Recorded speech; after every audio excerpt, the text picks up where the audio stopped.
My surgeon removed the tumor. My oncologist cured my cancer. But I heal my body. It is I, me. Listen, the real battle, the one that decides who you become, still waits for you. Hi, I'm Cloud, and I have lung cancer. Still strange saying this out loud. This channel is my way of defying this disease, a place to regroup and gather my strength. I'm gonna need you in my corner. Here we will thrive beyond cancer. I truly pray that someday soon I can run again. So it's another day and it's another grind. It's a beautiful day. It's you and me. We got this. Rehab and recovery. Let's get this training underway to recover our body and rebuild our mind. Today I want to share with you 3 simple truths I have learned. Yes, the doctor cures me, but it is me. It is up to me to heal my body by mastering what is within my control, by accepting suffering without surrender, and finally, by building an identity beyond this illness, this disease. Let's explore these tonight. I stand in this truth that yes, the scalpel saved my life, that chemotherapy cleans my blood, but healing, real healing, demands something else from me. Me. It demands my discipline. It demands my faith. It demands that I take responsibility for the man who rises after suffering. So many things in life are not mine to control, but my response always is. I do not confuse curing with healing. Curing happens to me. Healing happens through me. I'll say one more time. Curing happens to me, but healing happens through me. And thus the first pathway is we master what is within our control. I cannot control this cancer, this diagnosis. I can't control the scars on my chest. I can't control how chemotherapy weakens the heck out of me. But I can control my actions. I control my discipline. I control the story I tell myself when I wake up tired, sore, and afraid. So in real world practice, I wake up and I act before I think. I move my body even when it's fragile, it's sore, pain. A walk becomes a march, slowly, gradually. I eat with intention.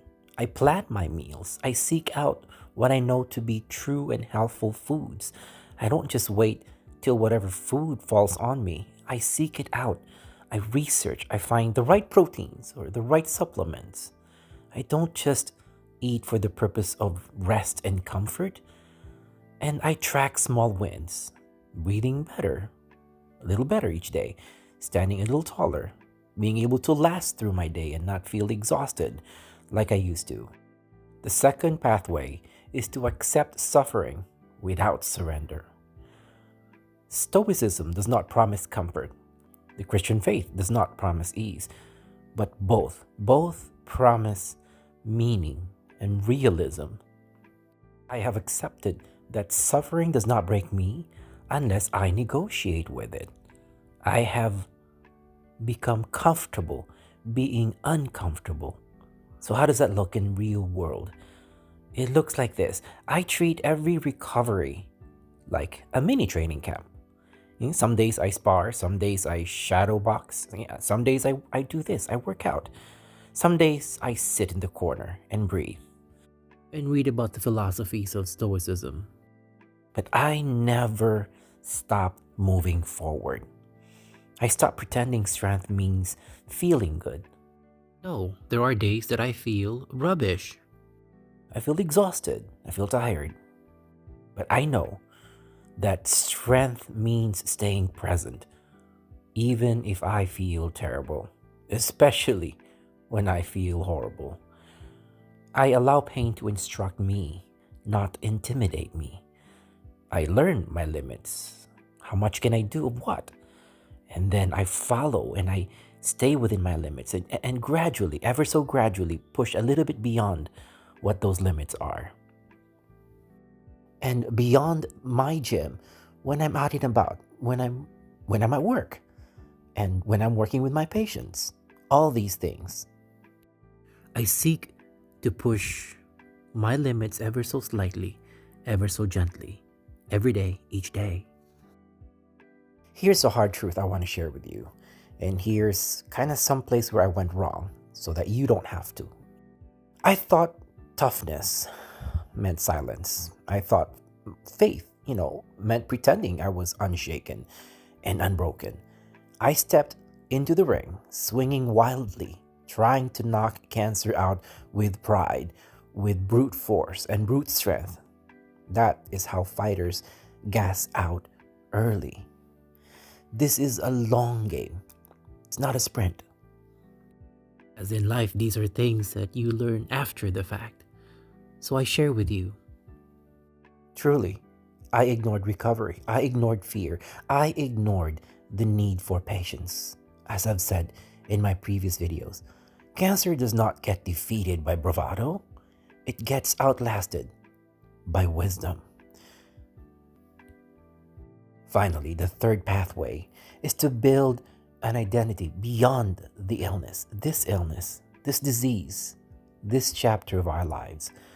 If cancer becomes my identity, it owns me forever. I say I am not my scars. I am not my medical chart.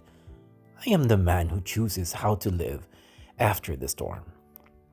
So in the real world, I apply this. I speak strength over myself daily. Daily affirmations. I would take 30 seconds to face the mirror and tell myself, I am broken, but I'm rebuilding. Yes, I feel weak, but I am training. And part of this mantra is I serve others even when recovering myself. I still see my patients. I still go to work. I still work with my cohorts, my staff, my peers. A word of encouragement, a shared lesson, a visible example of discipline, things that I know I can share to others. Yes, I have cancer. So what?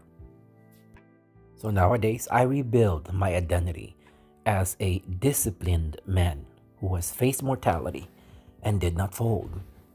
And yes, it is an ongoing struggle. And I have highs and lows. I know it, and I'm prepared for it.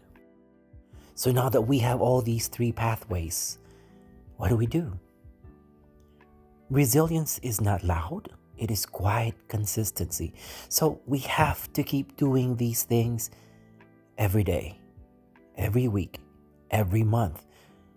It is showing up when no one is watching. Not healed because pain is gone. Far from it. I'm healed because pain no longer commands me. I stand scarred, tested, and steady. I do not rush life. I do not waste suffering. I do not wait for permission to live fully. Wherever you are, however you're doing, I pray you are finding strength in the struggle. If you find value in my Stoic blueprint to recover the body and rebuild the mind, please subscribe and check out my other videos. I'll see you soon, dear brother.